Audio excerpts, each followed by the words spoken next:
Bueno, pessoal, boa tarde a todos. Então, meu nome é Lauro Soares Ribeiro, eu sou engenheiro agrícola, formado em Pelotas, e eu vou falar agora para vocês aqui, vai virar várzea, que é uma realidade totalmente diferente do que foi falado aqui até agora, mas que existe um grande número de hectares, principalmente na metade sul do nosso estado, que é essa realidade aqui, que talvez seja parecido com algumas regiões dos Estados Unidos, como Arkansas, Mississippi, a própria Louisiana, e a gente tem um manejo bastante parecido com esses lugares também. A gente participa do Soybean e do Rice, é um prazer muito grande estar aqui hoje com vocês. É um baita de um trabalho que vocês vêm fazendo, principalmente de formação de recursos humanos. Essa gurizada hoje, ela tem uma oportunidade gigantesca, né? E eu queria pedir uma salva de palmas para vocês, porque realmente isso é muito louvável e vocês estão criando um futuro da nossa agricultura.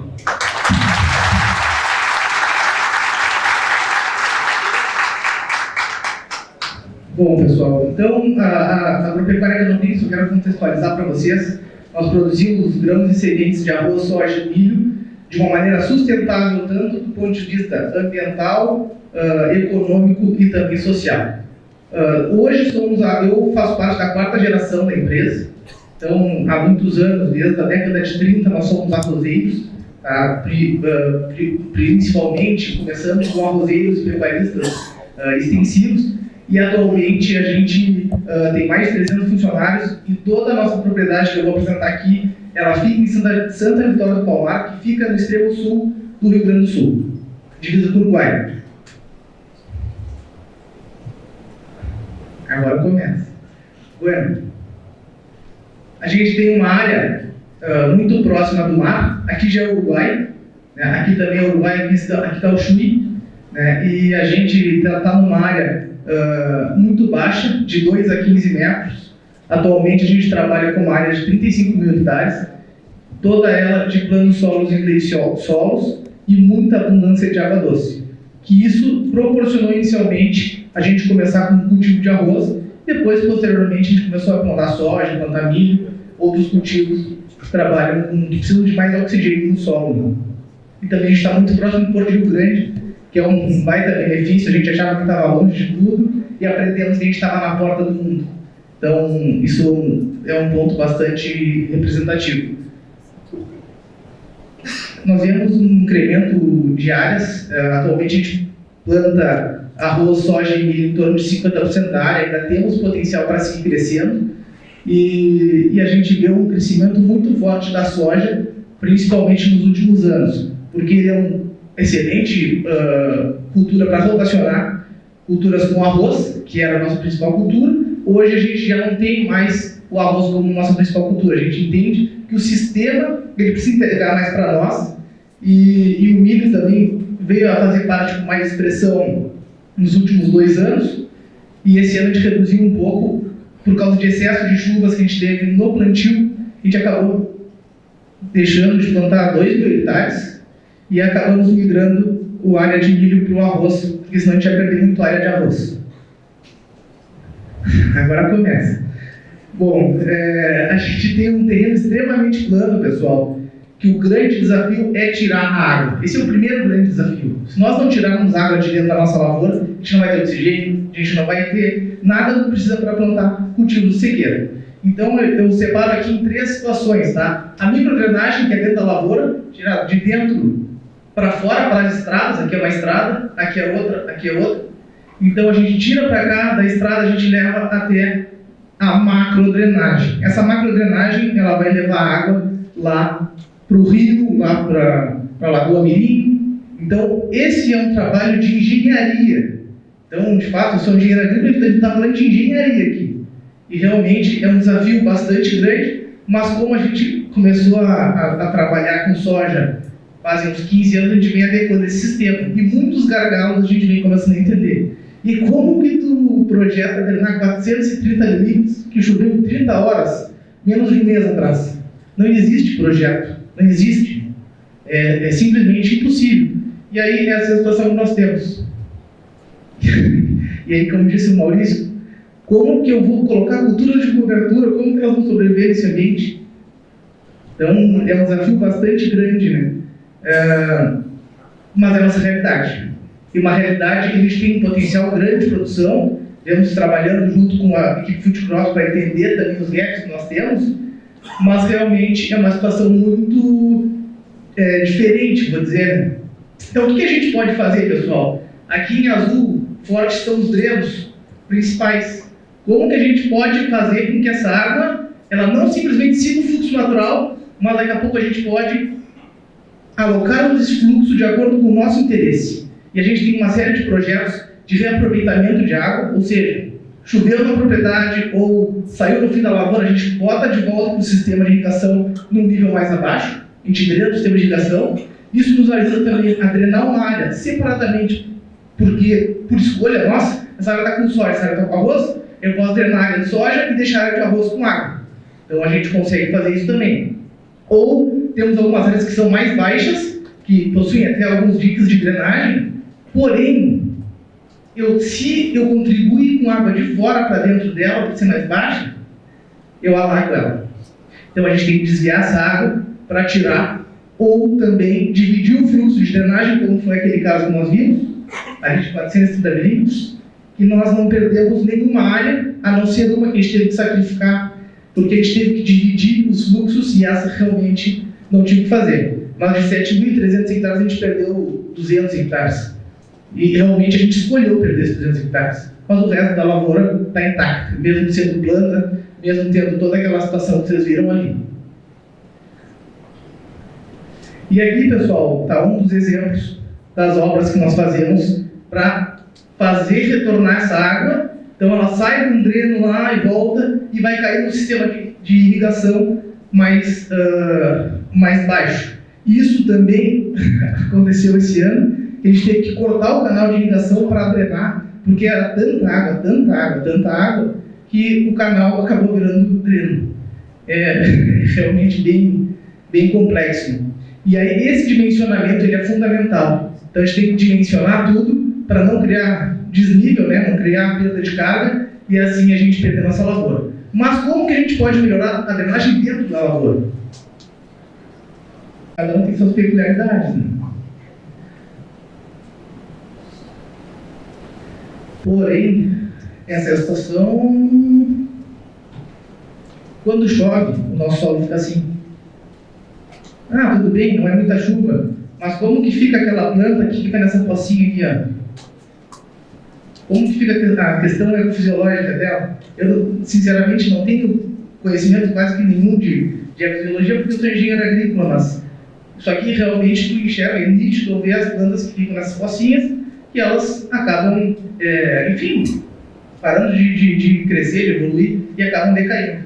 E quando a gente faz os sulcos, a gente consegue organizar as águas. Então, tu tem um ambiente mais aerado aqui, e a água ela concentra no sulco, além de aumentar a altura manométrica da água, e ela vai embora. E aqui, pessoal, mas o estabelecimento é muito difícil nas nossas áreas. Realmente é difícil, mas a gente está vendo aqui um estabelecimento de soja depois de 2 chuvas de 100 milímetros. E a gente está vendo uma soja no camalhão. Então, quer dizer, não é impossível ter um controle disso. É um solo descoberto. Se não for descoberto, tu não consegue plantar. É impossível plantar. Então, essa é a nossa realidade. E eu acho que esse é um desafio muito grande que nós temos em todas as nossas bases. Né?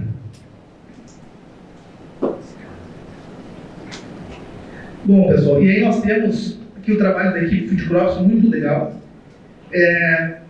onde a gente analisou os solos e a gente tem um B textural, uma camada com uma baixa permeabilidade, que é uma camada compactada naturalmente.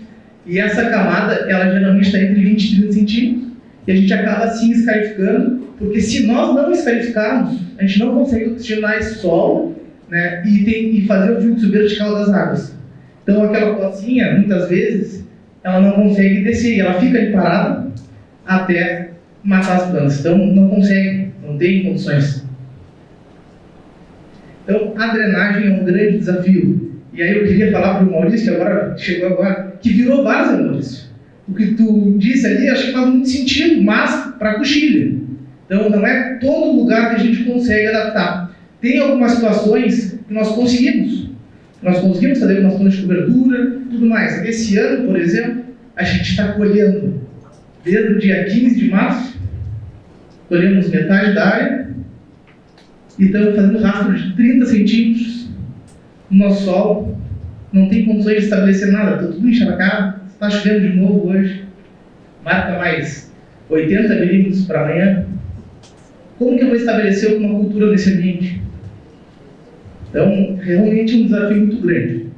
Mas, trazendo para a irrigação, a gente tem toda a vantagem de ser produtor de arroz e ter uma estrutura de 1.000 km de canais de irrigação feitos, prontos, já estruturados. E também de estradas internas que acabam sendo os nossos drenos. Então, qualquer ponto a gente pode irrigar no máximo 250 metros. Qualquer ponto da lavoura. Então, a gente tem levante e licença para irrigar mais de 30 mil hectares.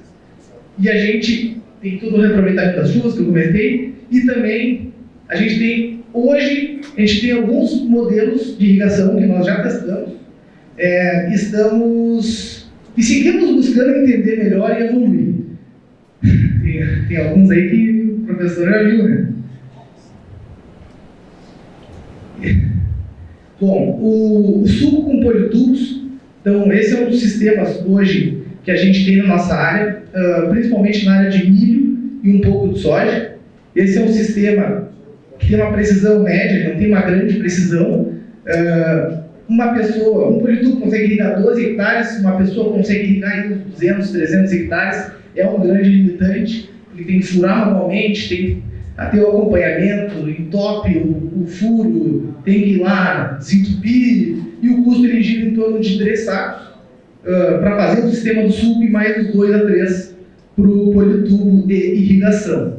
O tempo de irrigação médio em torno de 24 horas, esse é o projetado, e de fato isso acontece, mas não é uma precisão muito boa.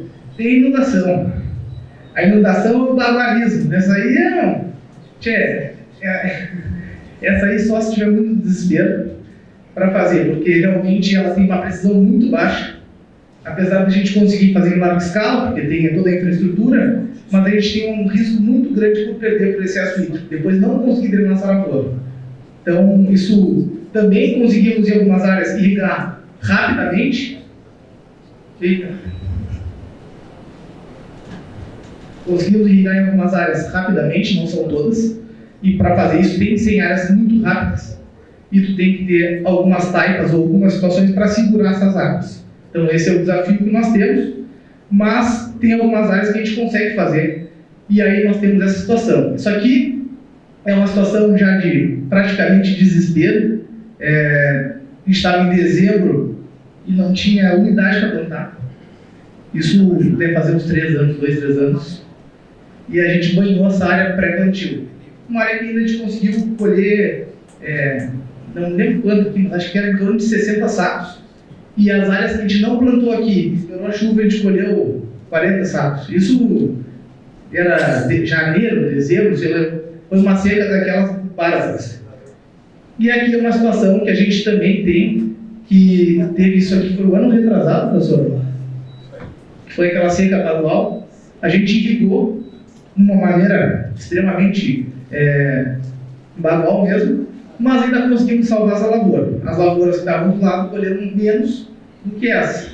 Mas é um desafio e a gente sabe que não é a melhor forma de irrigar. É muito melhor tu ter outras formas, mas quando a gente não tem estrutura, principalmente de gente, a gente não consegue avançar nesse quesito. Bom, nós temos uma área também de gotejamento subterrâneo, que a gente tem em parceria com a Netafim, com a nossa propriedade. É a irrigação mais eficiente que tem. Então, realmente ela é precisa, a gente consegue fazer oferta de irrigação, tem uma série de benefícios. A gente não mexe mais no solo, é uma coisa que a gente quer, mas a gente muitas vezes não consegue. Numa área de 100 hectares, beleza, a gente consegue. Agora, em escala, a gente não tem hoje essa condição de fazer.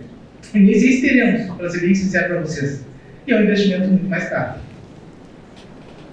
E nós temos um projeto que a gente vem fazendo, que é de automatizar a irrigação do arroz. Aí aqui, basicamente, é o arroz e a soja está vindo de carona nesse benefício, que a gente está organizando um sistema em série de irrigação por inundação, o qual uma pessoa, em vez de irrigar 80 hectares, como era antigamente, hoje irriga 1.000 hectares com uma pessoa. Então, aumenta a produtividade da pessoa e a gente está conseguindo fazer um sistema para irrigar a soja nesse sistema aqui. O que ele faz? O que ele consiste? Em ter áreas sistematizadas, cada quadro desse é um nível e a gente faz esse fluxo de água entrar no mesmo lugar que ele sai.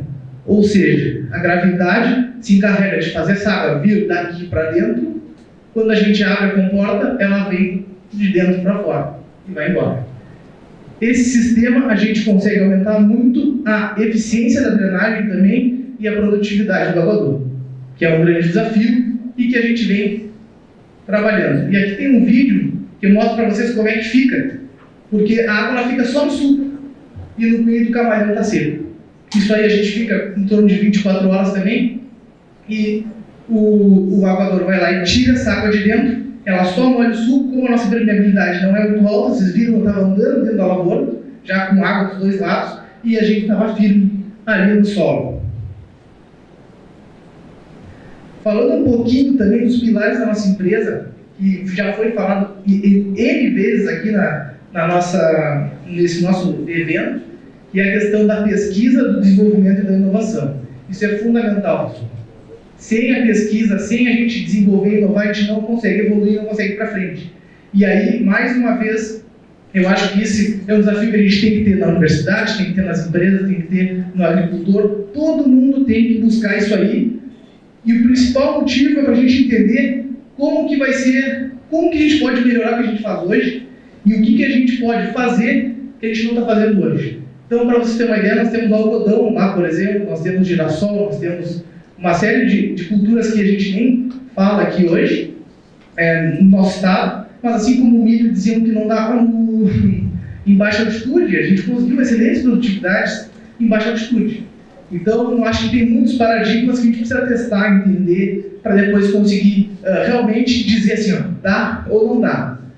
E dentro do nosso ensaio, também focado em soja, nós temos um ensaio de cultivares de soja, onde a gente analisa essa soja no sequeiro, analisa ela no irrigado e analisa no sistema inundado. A gente inunda por 7 dias essa soja, que é uma situação que pode acontecer, não seria nada absurdo na nossa vaza, nós ficarmos em 7 dias com hipoxia, né? E aí a gente testa e tenta entender quais vão ser os materiais que realmente têm uma adaptação para trabalhar nesse sistema com segurança. Então, queria parabenizar mais uma vez, eu acho que a Field Crops está dando um baita no trabalho, já falei isso. PDI é fundamental para a gente criar, desenvolver e difundir tecnologias. A gente tem a oportunidade de intensificar os nossos cultivos em várzea, eu acho que a gente vem fazendo isso, tem potencial para mais. Precisamos e queremos mais? Sim, mas temos que seguir pesquisando, testando, para que a gente consiga seguir evoluindo. Então, não é do dia para a noite que a gente vai construir esse futuro.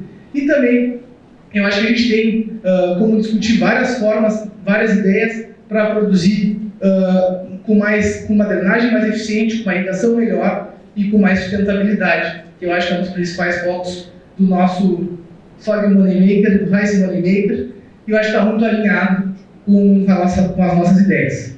Tá bem? Pessoal, fico à disposição. Quem me conhece sabe que não tem delito nenhum, pode me chamar a hora que quiser, que está tudo certo. E aqui hoje é o sistema Canomirim, que ele é um sistema que tem uma série de cultivos, diversifica o nosso portfólio, e hoje a gente tem uma sustentabilidade muito maior do ponto de vista econômico, social e ambiental. Muito obrigado.